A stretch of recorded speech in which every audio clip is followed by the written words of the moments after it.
Anya sa'yo, Yorubun! Ngayong araw nga pala ay day off namin, kaya naisipan ko na lang may pagkita sa aking Koreanong kaibigan dito sa South Korea.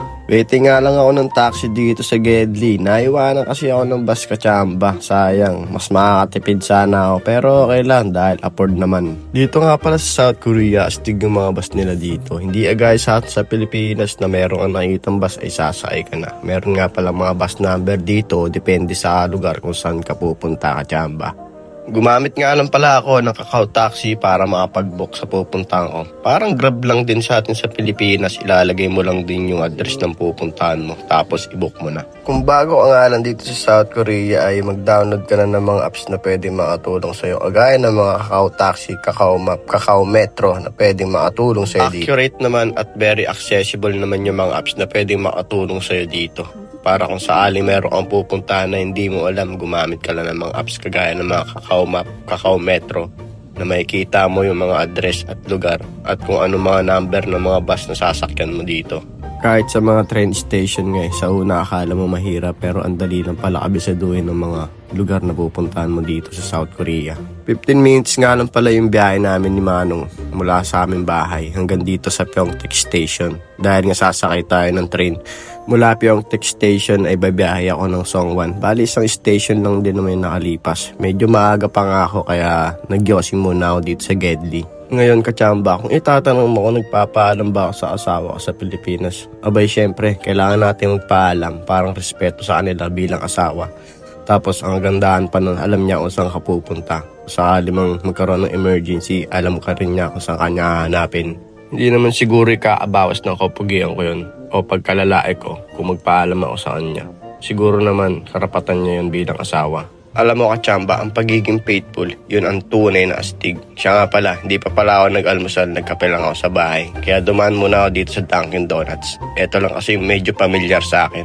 Isa rin nga pala tong Dunkin Donuts na gustong gusto ko nung bata ako pero hindi ko nga makain dahil sa kahirapan ng buhay. Naks, naghihil ng inner child yan. 2 donut na classic flavor yung in-order natin mga kachamba. Ipabusog nga talaga dito. Pagkatapos nga, dumiretso na tayo sa train station para sumakay. Yung Koreanong kaibigan ko nga pala ay naalala ko lang to sa isang buy and sell online shop na apps dito sa South Korea. Nakatransaction ko siya hanggang sa naging close kami. At nakwento niya nga sa akin na nag-aral nga pala siya sa Pilipinas ng English language. Kaya nung nalaman niya na Pilipino ako, talagang napalapit siya sa akin dahil naghahanap talaga siya ng kaibigan na Pinoy dito sa South Korea.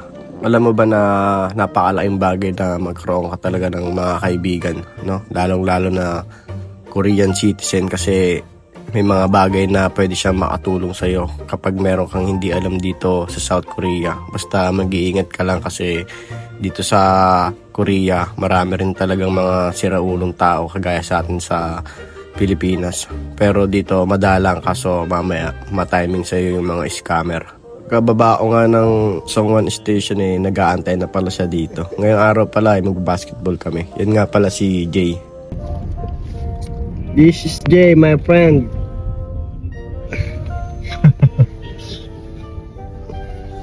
Kung napapansin nyo nga kachamba, parang magkamukha nga kami, parehas kaming pogi. Alam kong gusto nyo makilala si Jay pero gagawa tayo ng video sa susunod na talagang may interview natin siya. Ngayon kasi talagang nagmamadali kami at nagmamaneho siya sa oras na to. So ayoko siyang istorbohin. Hanggang dito na nga lang yung video natin kachamba. At kung bago ka pangalan dito sa aking channel sana naman pakisuportahan. Mahirap man ang buhay kachamba, kwenta na yo.